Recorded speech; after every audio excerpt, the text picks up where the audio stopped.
राम इसलिए नहीं पूजे जाते कि दशरथ जैसा चक्रवर्ती सम्राट उनका पिता था। राम इसलिए पूजे जाते हैं कि जिसे पुत्र की तरह वो अपने हाथों से बुखारनी देते हैं, वो एक बूढ़े पक्षी जटायु की चिता थे। साथियों, राम इसलिए नहीं पूजे जाते हैं कि उन्होंने लंका जीत ली। राम इसलिए पूजे जाते हैं कि अपनी मिट्टी के लिए, अयोध्या की मिट्टी के लिए, अपनी मदरलैंड के लिए उन्होंने अपने बाहुबल से जीती हुई सोने की लंका ठुकरा दी, त्याग। राम इसलिए नहीं पूजे जाते हैं कि उन्होंने रावण की नाभि में तीर भेज दिया। राम इसलिए पूजे जाते हैं कि उस जीनियस से लाइफ लेसन लेने के लिए उन्होंने लक्ष्मण को उसके चरणों में भेज दिया। साथियों, राम इसलिए नहीं पूजे जाते हैं कि वो भगवान थे। श्री राम इसलिए पूजे जाते हैं कि वो मर्यादा में रहने वाले इंसान। अच्छा, आज मैं जयपुर एयरपोर्ट पे लैंड किया मैंने, तो मुझे एक साहब आए मेरे पास, बोले अरे सर आपका कोटा में कार्यक्रम है आज, मैंने सुना है। मैंने कहा हाँ है। तो कहने लगे देखिए मैं कोटा के बच्चों को जानता हूँ, बहुत नई सोच के बड़े मॉडर्न बच्चे हैं, तो आप हिंदी अच्छे बोलते हैं, लेकिन आज एक काम करिएगा, आज आप थोड़ा इंग्लिश में बात कीजिएगा, उनको ज़्यादा समझ में आएगा, ज़्यादा कम्युनिकेशन। कौन बोल दिया यार? नहीं है, पहले हिंदी। बिल्कुल, तो मैंने भी यही कहा, मैंने कहा देखो भैया ऐसा है कि इंग्लिश से मेरा विश्वास उसी दिन उठ गया था जब बचपन में मुझे निमोनिया हुआ और मुझे ये पता चला कि निमोनिया की स्पेलिंग एन से नहीं पी से स्टार्ट होती है। वो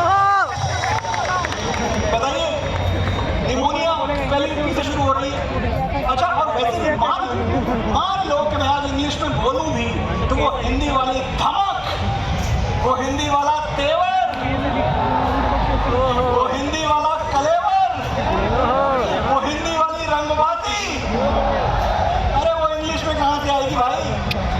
यहाँ कोटा में अगर कोई सन ऑफ गन अपना परिचय इंग्लिश में दे, you know what, my uncle is a member of state assembly, हाँ तो भैया कौन सी बड़ी बात हो गई? यही बात अगर हिंदी में बोल दे, विधायक है, विधायक है, सच्चा विधायक है, सच्चा विधायक है हमारे। आप देखिए, अब आया बात में वजन, इन्फॉर्मेशन वही है, बात वही है, लेकिन हिंदी में बोला तो वजन बहुत है। अच्छा, मैं पूरी दुनिया में ये जो हिंदी का झंडा लिए घूमता रहता हूँ ना, ये ऐसा नहीं घूमता रहता, बड़ी खूबियाँ हैं हिंदी में, और सबसे बड़ी खूबी तो ये है हिंदी सेव्स टाइम, बहुत टाइम बचता है, बड़ा वक्त बचता है। आज मैं आपसे इतनी सारी बातें कर रहा हूँ, कभी ऐसा हो कि आपको मेरी कोई बात समझ में ना आए तो दोबारा बोलने की रिक्वेस्ट आप इंग्लिश में कैसे करेंगे? Sir, I did not get what you said, can you please kindly repeat yourself? और हिंदी वाला क्या करेगा? हाँ, देख लीजिए कहाँ वो इतना बड़ा sentence, sir I did not get what you said, can you please be kind, oh my God that big sentence, इतना बड़ा इनपुट, और यहाँ छोटा सा इनपुट है और आउटपुट दोनों का बराबर है। अपनी महिला मित्र का परिचय इंग्लिश, ये वाला रिएक्शन जो आपने दिया है ना, आप तैयार हो जाओ, मैं बहुत कुछ बोलने वाला हूँ। उसी का इंतजार है। वो आपके जो सर हैं टीचर्स कोचिंग के, उन्होंने मुझे मना किया है, लेकिन आपका जोश देख के तो मैं बोल के रहूँगा, आप जाऊँगा नहीं मेरा पूरा। अच्छा, पहले वापस लौटते हैं, मैं ये कह रहा था कि अपनी महिला मित्र, फिर से चिल्ला दो, महिला मित्र तो अपनी महिला मित्र का परिचय आप इंग्लिश में 3 तरह से दे सकते हैं। शी इज माई गर्लफ्रेंड,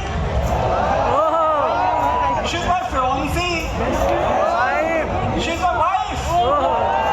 अच्छा, हिंदी वाला हमारा कोटा वाला लड़का एक लाइन में तीनों बोलेगा, बेटा भाभी है तेरी।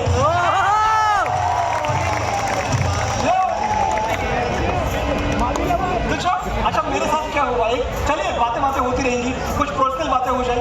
मैं 99 में, सन 99 में गौरीगंज से मुंबई आया, गाँव का लड़का, मैंने अपनी लाइफ में लखनऊ से बड़ा कोई शहर नहीं देखा था। तो जब मैं यहाँ आया तो बड़ा MTV और चैनल V का ज़माना था, 90s का जो आखिरी पीरियड था, हर कोई इंग्लिश में बोलता था, खासतौर से मुंबई में। अगर आप एक लाइन हिंदी में बोलते तो लोग आपको ऐसे देखते थे जैसे आप हड़प्पा की खुदाई में निकले हैं। He talks in Hindi, how medieval वाला अप्रोच था। इंग्लिश, लेकिन जो अंदर से नहीं आता उसका दिखावा मुझसे बाहर हो नहीं पा रहा था। अपने चेहरे से जो जाहिर है छुपाएं कैसे, अपने चेहरे से जो जाहिर है छुपाएं कैसे, तेरी मर्जी के मुताबिक नजर आए कैसे। तो हुआ ये कि मैं दूसरों की मर्जी के मुताबिक नजर नहीं आ पा रहा था, मैं इंग्लिश बोल नहीं पा रहा था, तो बहुत दिनों तक मैं आउटकास्ट पड़ा रहा, मैं सोशलाइज नहीं कर पाता, मुझे कोई पार्टी भी नहीं बुलाता। अब जाहिर सी बात है वो सोसाइटी जहाँ घुल मिल नहीं रहे हो वहाँ आपको काम कैसे मिलेगा, वो भी फिल्मों में।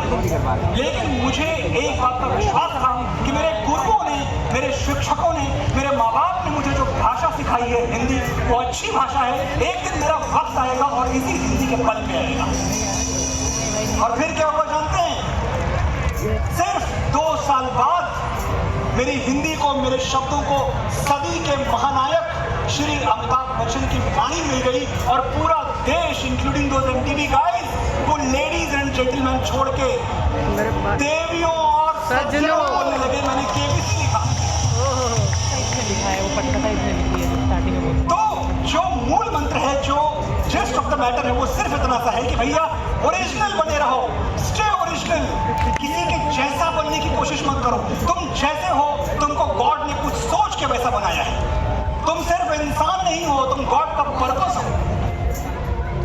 बहुत लोग होते हैं, कोई आस्तिक होता है, कोई नास्तिक होता है। मैं कहता हूं तुम आस्तिक हो, नास्तिक हो, कोई फर्क नहीं पड़ता, बस वास्तविक बने रहो, ये जरूरी है। और अगर आप ओरिजिनल बने रहे, अगर आप वास्तविक बने रहे, अगर आपने इस मिट्टी को अपने पुरुषार्थ का लहू पिलाया, तो याद रखिए कामयाबी की फसल जरूर लहराएगी, कोई रोक नहीं सकता। मैंने लहू के कतरे मिट्टी में बोए हैं, खुशबू जहां भी है वो मेरी कर्जदार है। मैंने लहू के कतरे मिट्टी में बोए हैं, खुशबू जहां भी है वो मेरी कर्जदार है। ऐ वक्त, होगा एक दिन तेरा मेरा हिसाब, मेरी जीत जाने कब से तुझ पे उधार है। और एक बात याद रखिए, वक्त वो बैंक है जो आपके हर इन्वेस्टमेंट को इंटरेस्ट के साथ लौटाता है। अगर आप इन्वेस्ट कर रहे हैं अपना टाइम, अपनी एनर्जी, अपना वक्त, अपनी चेतना, तो ये इन्वेस्टमेंट कभी बेकार नहीं जाएगा, सब कुछ 1000 गुना पलट जाएगा। मुझे एक बात याद आती है कि तकरीबन 6 साल जूते घिसने के बाद मुंबई में मैं फिल्मों के लिए